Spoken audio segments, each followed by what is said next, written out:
next time because I had some major convictions over this one because we're going to talk about hospitality today. And I was talking with, I think it was Kaylee. Yeah, probably Kaylee. I was trying, because I used to be so hospitable. I mean, I used to have people over at my house all the time. And then we went through that massive construction. And then I had the tea party at my house. For those of you who were there, that's the last time I had somebody invited into my home was our tea party. That's like a whole year, because that was February. It was for Valentine's Day. So needless to say, I was feeling a little conviction. So we're going to talk about hospitality today. But first, let's dig into the Proverbs 31. So let's start on verse 19. No. Did what? Oh. You don't want these? You want these? I'm such a jerk. No. It's probably super last minute too. She was gonna be nice today. I got fun. Thank you. Thank you.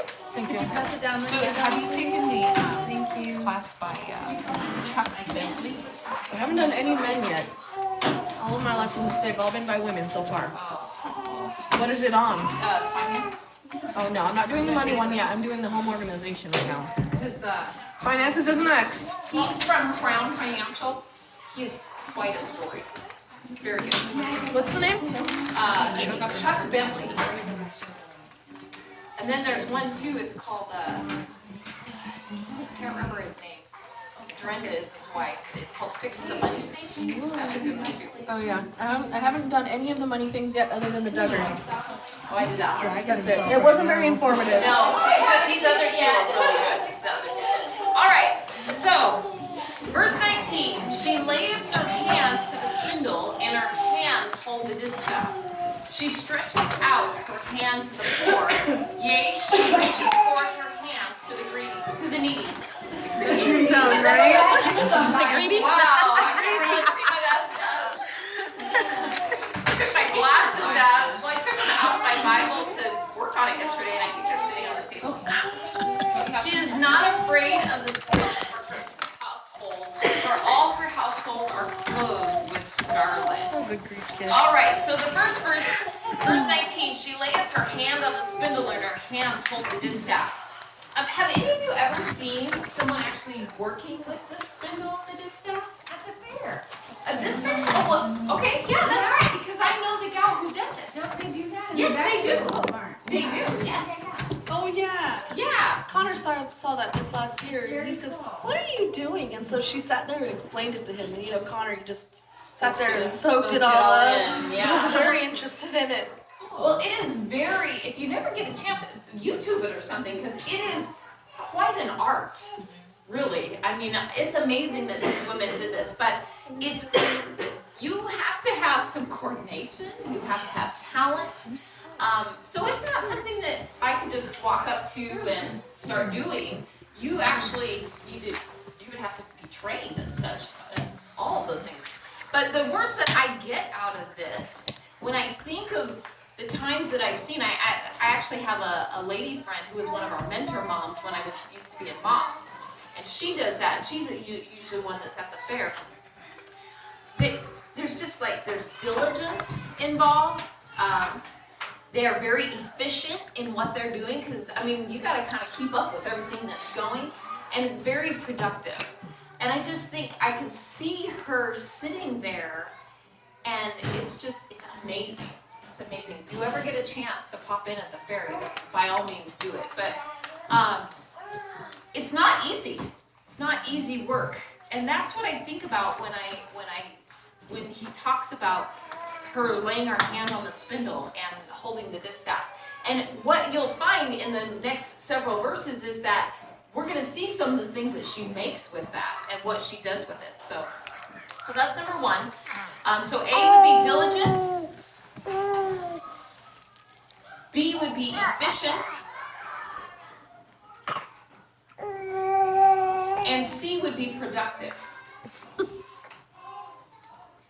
So I want you to think about and kind of reflect on your days. Just even if you just take yesterday, for instance. Were you diligent? Were you productive? And were you efficient? I know there's days, I do this roller coaster thing. It's like, I'll go hard and I feel like I'm gonna drop, basically. And I'm very efficient, very productive, getting things done, I'm disciplined, and then I'll crash. And then I'm down, and then it's like, oh man, I feel so unmotivated and undisciplined. But I'm starting to catch myself on those days that I feel overloaded of pulling back a little bit. Because really, once we get overloaded, we're not being efficient. It's actually going to cut our throats, because then we have a day where we're just like, I don't feel like doing anything, I'm totally unmotivated. And really, it's the 3 steps forward, 2 steps back syndrome. At least for me, because then I feel like, oh man, I'm so horrible. I have this guilt that comes over me. And then finally I'll go, okay, get myself back to reality and get back into productive mode. But if we can learn to be efficient in our everyday routines, then really what should happen is every day we should be efficient. Now, I'm not saying you shouldn't have a day of rest. I'm not saying that at all. But here's the sad truth, or good truth, however you want to look at it. We don't really get a day off, right? Now, we can rest, but a lot of that is dependent on how we work through the week. We need to make sure that we're keeping up on our daily routines. Because really, the days that we rest, we still have routines. Because the kids still need diapers changed. The kids still need, food. Right? That's nice. Husbands still need coffee. All of those things. What? That's Clean clothes. Yeah, exactly. So just think about that. And I know we've talked about that before, of not overloading ourselves and creating those gaps within our routines. For that reason, is so that we're not overloaded on one day or another. All right, number 2, she stretches out her hand to the poor. Yea, she reacheth forth her hands to the needy. I learned a lot when going through this.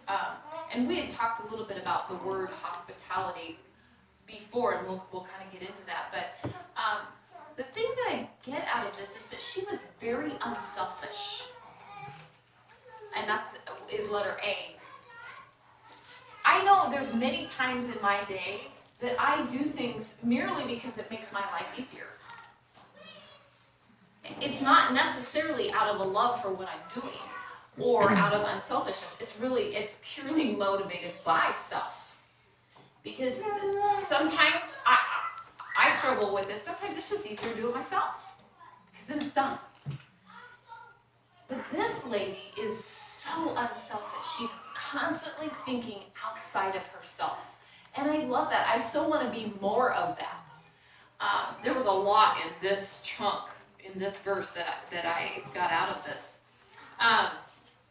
So think about those things when you are doing things. Am I doing this because I'm motivated by self, or am I being unselfish? We're quick to point out the selfishness in our kids. At least I am. Let's get back here so I can see you better. Quick to point out selfishness in others in our homes. But how often are we being selfish? How often do we tell our kids to do something simply because, you know what, I said so. Just do it. Just do this for me. And it's not necessarily out of their best interest or best benefit.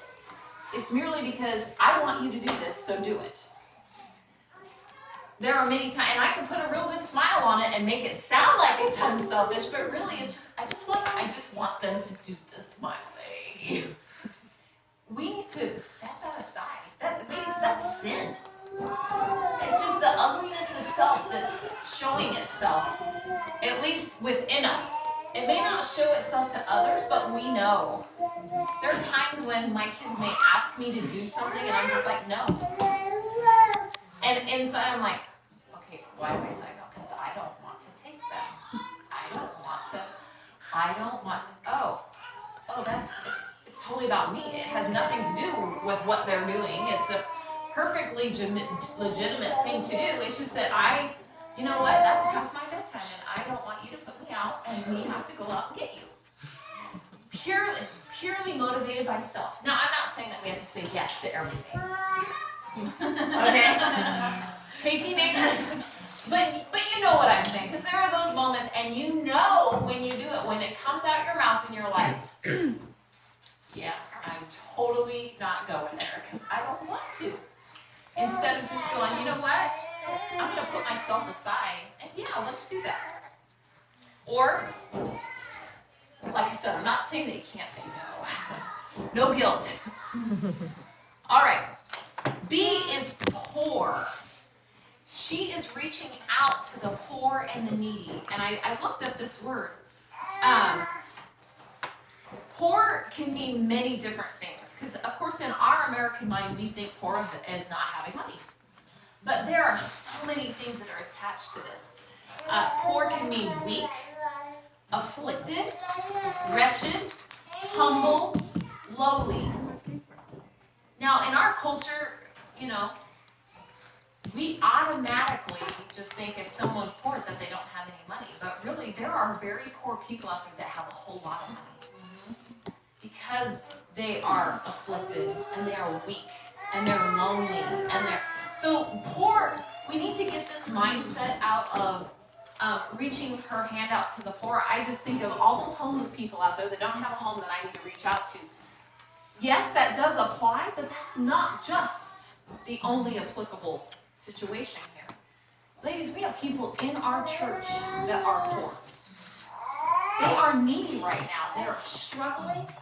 We have ladies who are lonely. We have ladies who are, you name it, or overly busy, so they're lonely because they don't have time. So we need to be reaching out to those people. Now, we do need to reach out to the financially poor as well, because we can really bless people with our finances. But we need to think outside that box. We as Americans are so focused on the financial end of things and money. We need to break that barrier and really look at what? Ask God to open your eyes to someone that is poor and not just financially. I love that through this whole phrase, she stretcheth out her hand to the poor, yea, she reaches forth her hands to the needy. Really what she's doing is she's reaching out to people. She is wanting to be involved with people. She's ministering to others. Her eyes have a different perspective. She's not just meeting people and thinking, oh, nice to meet you. She's, okay, how can I get involved with these people? How can I meet their needs? How can I bless them? When's the last time that we thought that? Even when let's just take, for example, when we do our little meet and greet type things during the church service. You know, a lot of times we're like racing to get as many hands shut. Good morning, good morning, good morning. Instead of going, okay, Lord, show me who is in need. Show me who can I bless that I'm going to meet today, or even just greet today. Because most of the time, you know, we do have new people, but a lot of times we're seeing the same faces. But you know what? There's times when we right here are needy. But we as Americans, oh, how are you doing today? I'm fine. We're good. When the reality is, that's not reality. But we've lost that relational aspect in America. We don't want to hear her junk. And I'm not saying that we have to share junk. But what I'm saying is that, you know what, we have hurting people that are all around us, and we just do this and go about our day. We need to open that up. Proverbs 19:17. See if I can actually see to turn there. 19:17. He that hath pity upon the poor lendeth unto the Lord, and that which he hath given will he pay him again. We need to open our eyes Now, we do need to reach out to the poor and needy as far as strangers as well. And there are many ways that we can do that. There are many ways that we can just bless people. I'm sure some of you on Pinterest have seen those blessing bags. No? They're just like gallon Ziploc bags that you can stick little snacks in, like applesauce. Like for homeless people? For homeless people. Okay, yeah. You can do things like that. And I mean, it's actually really cool to do that. We had the opportunity when we went to Kalispell the last time. What did we go for? Oh, for the teacher training. And we actually zipped over to Chick-fil-A. Because we love Chick-fil-A. We were so close, our meters were going off. And there was a homeless man, and now I don't know if he was really homeless. I mean, we've all heard the stories and all of that. And we had just made some blessing bags that we put together and threw them in the back. So one of the kids climbed back there, and we were able to give him one, which has food in it, has snacks in it, had socks in it, has a track, we put tracks in them. And his first response was, socks. I could really use socks. And I just thought, well, and our kids, that was the talk almost going home. Is, wow, that was really cool that he needed socks and we gave him socks. You know, so just start thinking outside the box and pray. God will show you the moments where you need to reach out to people. All right, C. Okay, here, this one was a convicting one for me. I had to put it in there. She is not too busy with her own things.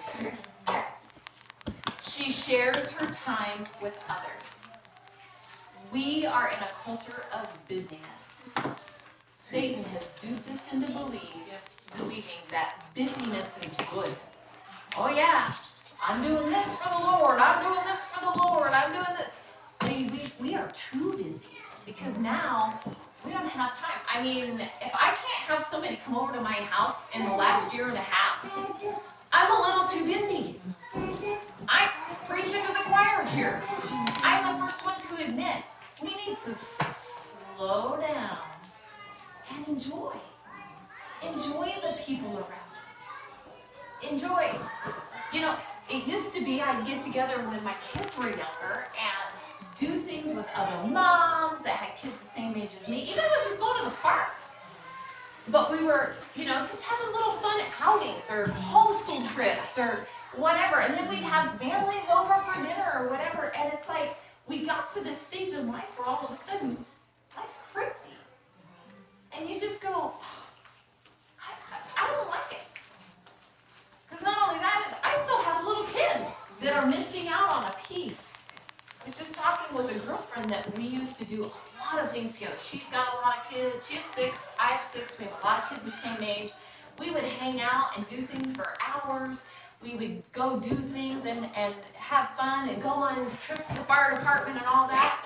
Well, now our kids are older, but we still have younger kids. And they were reminiscing as a family and saying, hey, remember when we went to the fire department with the O'Briens? And they're like, the little kids are like, you did what? Who are the O'Briens? Yeah. And all of a sudden, and it is actually though really sad because then mom is going, wow, we don't do that with anybody, let alone the O'Briens, you know? And then so we had the chance to talk about it too, and we're like, yeah, we don't do it either. We just all of a sudden kicked into overdrive instead of reaching out to others and being a part of others' lives. We've turned inward, which is not good. All right, D. She is intentional. There's that word again. It just keeps coming up, doesn't it? It's been really, yeah, that's been heavy on my heart all week long. I'm like, be intentional, intentional. And it's helping, but it's also, yeah. Yeah. Well, and I'm hoping our study with Proverbs 31 and then our organizing of our homes and getting our homes in order will help with that. Because it feels like, I don't know if you guys feel this way or not, but I feel like when my home is in order, I can be more intentional on reaching out to others. Exactly. And then I don't feel so bad because I don't like leaving my home when it's in disarray. I'm like, oh no, I can't do it. I gotta clean the house. Every time we leave to go somewhere, she's always like, the kitchen has to be clean first. We have to make sure, at least the Yeah, kitchen I has to agree. be I clean feel the before same you way. are. Yes. Yes, When I- you come home, that's- I'm married to a that's- firefighter, and I always think, what if my house burns down, the guys come in here? Seriously? I consider that. The guys that, I'm like, if my house burns down, they see my house like this. That's so funny because when Mikey was a police officer, I always said, what if something happens and I have to call the police and they have to come in and interview me and they're gonna see my house and they're gonna take my kids away because my house is a wreck. So you feel my pain. I do, I totally understand that. But that is a lot of the reasoning. You just don't, they don't understand. They don't They've understand. been under that kind of pressure, right? It is, it's pressure. I'm hoping that with getting some of our homes organized, taken care of, then all of a sudden you will feel the freedom to reach out to other people. Because ladies, we need to do it. Even if right now it's just within our church.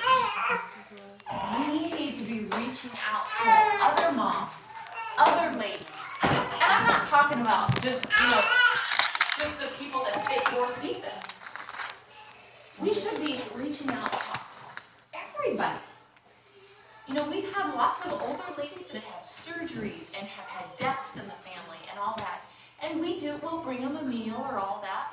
But how about just going and sitting with them and visiting with them? Because you know what? That's how we really get to know one another. That's how we start bearing one another's burdens. I'm not talking like, blah, I want to know all your stuff, but I'm talking just where are they at? I have to say, just having Miss Esther coming has been fabulous. I've gotten to know her from the things that she says and everything like that, because I've never really sat down and spoke with her. How sad. Because we've been going to this church, 6 years? So how many people and relationships have we missed out on because we're too busy? All right, so we need to be intentional. And E, hospitality. Wow. I have to say, I feel like in our church there is one person who is very good at hospitality. Does anybody know who I'm thinking? If I say the word hospitality, who in our church do you think of? Is there anybody? Beth? Who? Howells? That's not what I'm thinking. Let me think. Miss Becky Williams. Not Becky. Right there. Amber Pace. Oh. She is always having people over. She is always inviting people into her home. And I'm telling you, ladies, she is busy. That woman works, takes her kids to school, comes home when they're getting off of school. I mean, Josh helps out a lot too, so it's not just Amber, but they are always having people in their home. That's very true. And so when I think of that, I just go, she is doing it. She's an amazing lady. So I want to look up a couple verses because these verses are awesome. So can I have one person look up Romans 12:13? Okay. Someone look up 1 Peter 4:9. All right. 1 Peter 3:2. 1 Timothy. Oh, 1 Timothy 3:2. So I saw a hand over here. Was that Jen? All right. And then Titus 1:8. Diana. Okay, are we ready? Yes. Okay, go, Jennifer. Race. Romans 12:13, distributing to the necessity of saints, given hospitality. Okay. And then 1 Peter 4:9. Use hospitality one to another without grudging. Good one. Zing, right there. 1 Peter 3:2.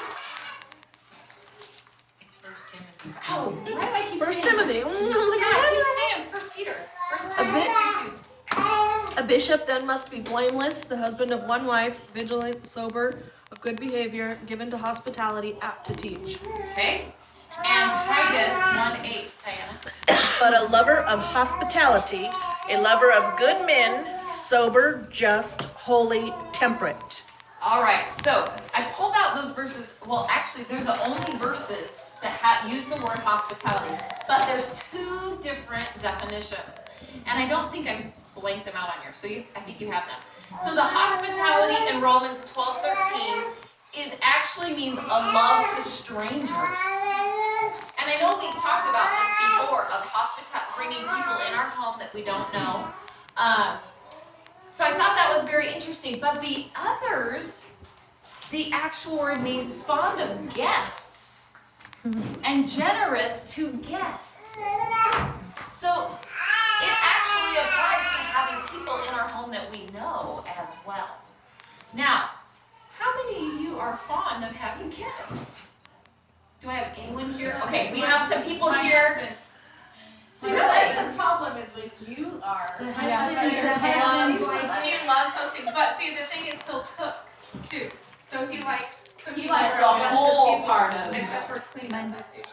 Mine's the opposite. Maybe you'd like to, but Mr. Rice does Well, no, not. it's not, I'm just saying, I like that, and he's more of a, I mean, he does like to have people over, but to me, like even all my family, I'm the one that would do it more. Yeah. But, like with you saying your husband, it's hard when one of you really likes it and the other. Yes. you know what I mean? I mean, they like but to I have feel like people my over, home but- is not, like, it's getting a lot better now, but it just wasn't conducive to anybody coming over. So now you can see where they're Right. going hand in hand. Yeah. Oh, yeah. Exactly. I saw another hand. Kinsey, you like to have people over? Well, it's not quite me. I'm the helper. Yes. However, I have to say you do a great job of entertaining littles. Little people love you. Yes, the little people in my life love you. Very good. Anyone? Did I see any And hands that's over here? hospitality too, though, really. It is. Because It is. Well, that's they like the entertaining. chickens. No, but see, that is hospitality because then you're making people feel so welcome in your home. You're making them Yes. comfortable. That's exactly right. And that's a huge piece of it. Exactly, and not only just that piece of it, which is huge. My kids love to go to your house. My littles especially, and there's nobody there to play with. But it also frees me up and not have to worry about them so that I can enjoy visiting with your mom. You know, so there's two sides of it. Yeah, that's totally selfish of me. But there is a comfort level that goes on where I don't have to worry about Maddie because she's taken care of. So, okay, and I saw Jenny. I just wanted to throw something out there. This is part of my other Bible study that I'm doing. It says entertaining is arrogant, ego-based, and to show off, versus hospitality is nurturing the brethren. That's exactly right, because that's over on here. Oh, okay. Yeah, and not quite to that extent. That's an awesome Yes. definition. That's why I don't have people over. We used to have Bible study at my house and have the kids play, and I just, no, it's too much. It's too much to clean up before, too much to clean up after. And I didn't think about it. You know, that's not why I need to have people over. We need to sit in fellowship and, you know, whatever. Instead of worrying about the mess Are we and the. coming over for tacos next week? I was gonna say, are we having tacos? Maybe. It does go on the flip side too. Pam's house. The people that are coming to your house should not be necessarily judging, oh, wow, look, she didn't pick up her towels. Or, you know what I'm saying? Right, but but you know, now when we first started, that's how I felt. You know, I don't really know these women, but now it's like, you can come over, I'm wearing no pants. You know? I'm just saying. And we're like, please put your pants on before we get there.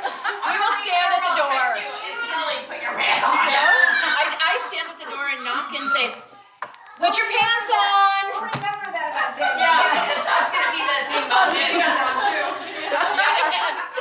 You know, at my race, I used to like to have people over a lot more, and I think it's something that you have to, because now I just want to have people over that I'm like, no, I want you to come over and just enjoy your company, because sometimes when it's new people, you feel like you have to be, everything has to be perfect, and so I think that's why sometimes you get comfortable, like just having certain people over, because it's easier, and you know that they'll be laid back, and it's harder to get your mind focused on it's not about me. I'm just having people over to minister to them.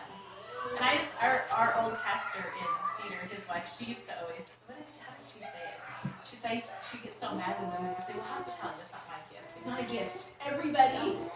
She's like, it is, every person should be hospitable. It's not one of those, oh, that's their gift and that's their gift. Everybody. That's right. It doesn't tell us to think about Right. being hospitable. It says they're given to hospitality. It means they're doing it. Right.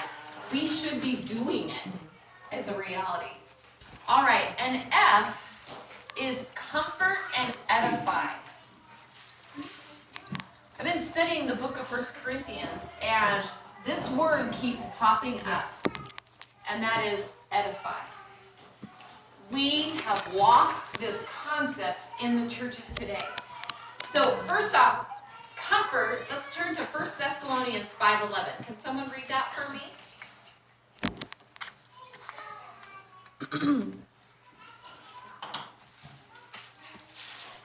Bible's rule. Wherefore comfort yourselves together and edify one another, even as also ye do. Okay, so you got that? We're supposed to comfort and edify one another. The word comfort means to call near, to invite, invoke by imploration. Hold it out here further. For Exhortation, so that's both the same. exhortation. That's weird because I actually copy and pasted that. Or consolation. To beseech, call for, be of good comfort, desire, give, exhort, entreat, pray. So we're to comfort one another. How do we comfort one another if A, we don't even know each other? Do you see how they go in hand? I can't comfort Brittany if I don't know anything about Brittany and Brittany's life. Can't do it. We need to be in relationship with one another. We need to get to know each other. Okay? And edify, that was also in that verse. To edify actually means to be a house builder, to construct or confirm. Really what that means is we're building each other up. How am I supposed to build up Kinsey if I don't know anything about Kinsey? True. How am I supposed to build up Diana if I don't know what she needs building up and encouraging in? That is our place as a church body. And we've done a lot of studying on the church lately with Pastor Seth. I love it. The bottom line is we need to be building each other up, and we're not. We cannot be a church if we're not edifying one another. We are missing a critical piece, and that is through hospitality. That's how we get to know each other. How much better do we get to know each other when we're up camping? Okay, you don't get much more real than up camping. I'm just saying. Nobody would ever talk Because to you know me something- again. Running water or Something always goes wrong. Yeah. People snoring at night. Oh, yeah. I haven't been in the last couple of years. But do you see what I'm saying? Is we need to start being together and being in relationship with one another. Now, I'm not saying everybody's got to go to family camp, although it'd be really cool. Not happening. But we need to be involved in each other's lives. No. That's just the way it goes. And I think, you know what I think that I feel to be like is verbalizing the positive things that you do about people. Like, you know what I'm saying? Like, I can think of every one of you in here, I think of things I love about you, I probably never told you. And I think that we're bad about not verbalizing those things for some reason. And maybe because we're afraid it'll look like we're, I don't know. Something up or Right. like schmoozing. You know, how do you say Yeah. it that they realize you're really saying, I love this about you. And that you're being Right. sincere and That not you're being just- sincere. But I feel like sometimes, because I remember my mother's best friend lost her husband when they were in their 40s, when I was a little girl.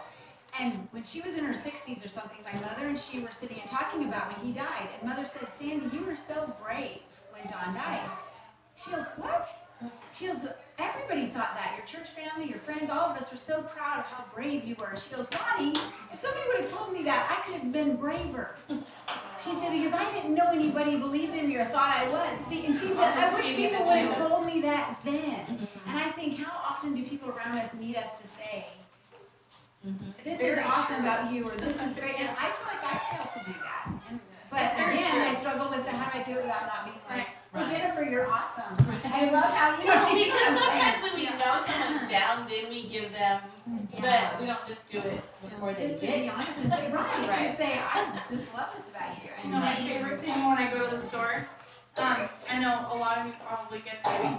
Oh, you have your hands full. Every day. That's my least favorite saying right now. Yeah. But my favorite thing is when someone goes, "You are doing a good job."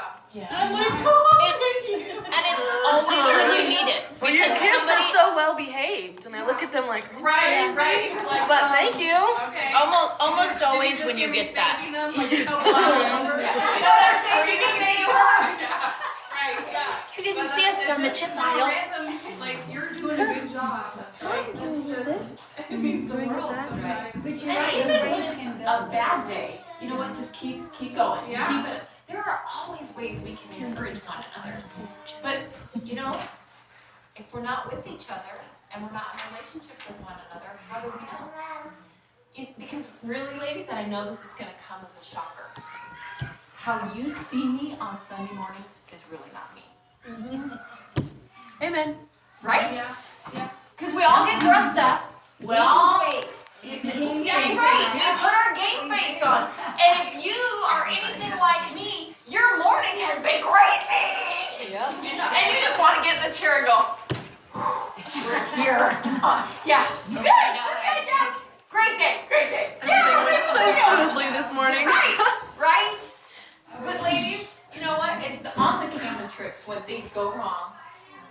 It's when we're on play days, going out and kids melting down, that we actually see each other for who we really are, how we respond, what things we are good at, and things we're not so good at, the things that we need encouragement in. I have thoroughly enjoyed watching all you ladies through even just this class. I feel like we're starting to get to know each other better.